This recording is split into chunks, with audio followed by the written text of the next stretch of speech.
desse campeonato do Maurinho Letreca, você junta jogadores do Pacajus, do vice-campeão do estado, Caucaia, do Iguatu, alguns do Ceará, um ou dois do Fortaleza.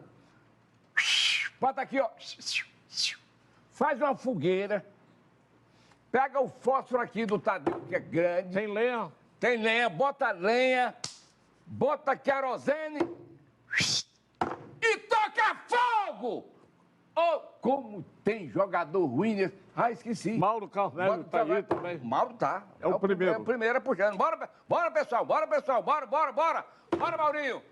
Eita, a fogueira tá chegando em homenagem, babá. Toca fogo, galera! Passa adiante. Muito bem, tem que ir com ele, só costurando a boca dele.